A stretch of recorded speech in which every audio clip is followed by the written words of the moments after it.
vamos a hacer un viaje a la España del siglo XVII, una época, ya saben, de mucha superstición, de maravillas, de miedos, y justo ahí, en ese contexto, vamos a explorar uno de los misterios más extraños y, ojo, mejor documentados de nuestra historia, la del hombre pez de Liérganes, la historia de Francisco de la Vega Casar. Y todo empieza con una pregunta que parece, de ciencia ficción, ¿no? ¿Puede una persona sobrevivir 5 años en el mar? Porque de eso va todo esto. Un chaval desaparece en el norte de España y, de repente, 5 años más tarde, aparece a casi 1000 kilómetros de distancia. ¿Cómo es posible? Pues ahí está el meollo del asunto. Vamos a meternos de lleno en el momento más impactante de esta historia. El punto exacto donde nace la leyenda. A ver, situémonos. Es el año 1679. Estamos en la bahía de Cádiz, en el sur de España. Unos pescadores están a lo suyo, faenando. Echan las redes y al recogerlas notan algo que se retuerce, que lucha de una forma que no es normal. Y lo que sacan del agua no es un pez conocido. Tiene forma de hombre, sí, pero es otra cosa. Los testimonios de la época nos pintan un retrato que es para no creérselo. Describen a un ser corpulento, de piel muy pálida y con el poco pelo que tenía, de un color rojizo. Sus uñas, imagínense, totalmente destrozadas por la sal. Pero lo más fuerte, lo que de verdad dejó a todos con la boca abierta, eran esas 2 franjas de lo que ellos llamaron escamas que le recorrían el pecho y la espalda.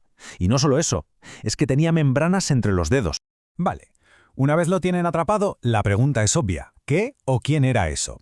La investigación, como no, empezó en un convento, donde unos frailes intentaron resolver el enigma. El desconcierto en el convento de San Francisco debía de ser total. Le intentaron hablar en varios idiomas, pero de su boca solo salían balbuceos. Claro, en una época que veía al diablo en todo lo que no se entendía, pues pensaron que estaba poseído. Le practicaron hasta 3 exorcismos, y nada, como si nada.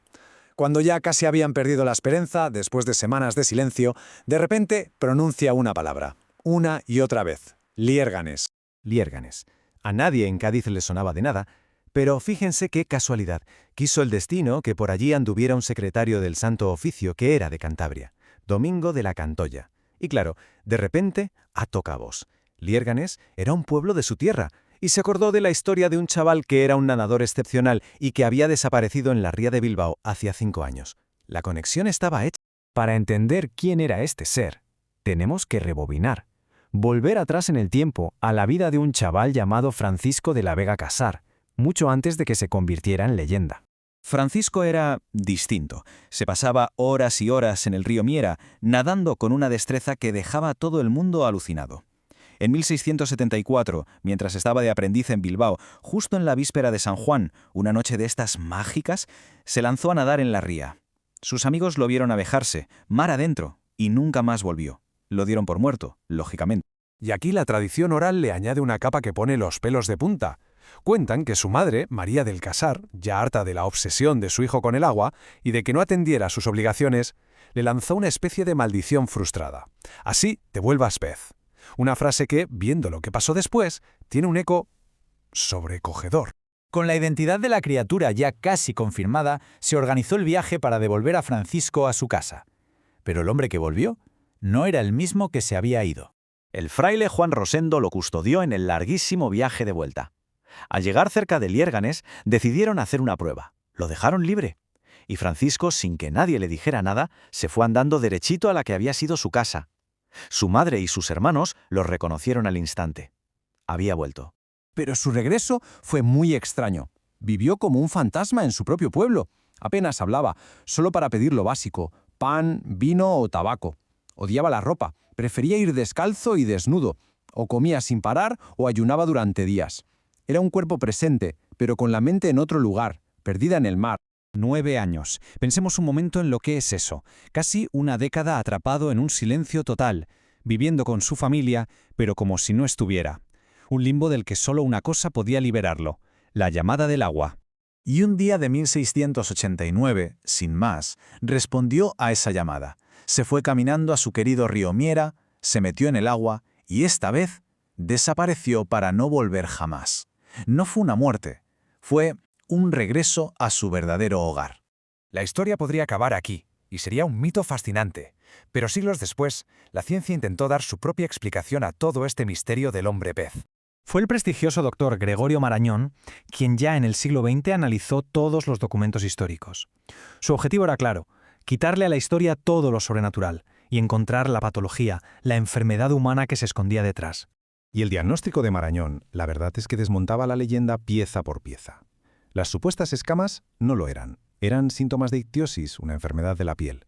El que no hablara, la apatía, el pelo rojizo, todo eso encajaba perfectamente con el cretinismo endémico, un trastorno por falta de yodo que era muy común en valles de montaña como aquel. La leyenda empezaba a desvelar una tragedia médica. Entonces, ¿y el viaje épico? ¿Qué pasa con eso? Pues la explicación de Marañón es mucho más normalita, pero también más lógica. Francisco no nadó de Bilbao a Cádiz. Lo más probable es que, en su estado de confusión, se colara como polizón en un barco. Su captura en la bahía de Cádiz fue simplemente el hallazgo de un chaval enfermo que, fiel a su obsesión, se estaba dando un baño. Pero ya sea mito o enfermedad, la historia de Francisco de la Vega Casar ha perdurado y se ha transformado en el alma de su pueblo. Y lo más fascinante es cómo Liérganes ha abrazado esta historia. El joven que en su día fue visto como un marginado, como el raro, es hoy el mayor símbolo de orgullo del pueblo, un reclamo que atrae a miles de visitantes. Su recuerdo es real, se puede tocar. Hay una estatua de bronce que lo inmortaliza al lado del río. Un antiguo molino es ahora un centro de interpretación dedicado solo a su historia. Su figura está por todas partes. Una tragedia humana ha acabado convertida en un ícono cultural inmortal. Y así llegamos al final, con una reflexión. La historia del hombre pez nos obliga a preguntarnos, ¿era de verdad un monstruo o una criatura de leyenda? ¿O era simplemente un ser humano con una enfermedad que nadie en su época supo entender? Un hombre para el que el mundo quizá no estaba preparado. La respuesta, como el propio Francisco, a lo mejor sigue oculta en el fondo del río.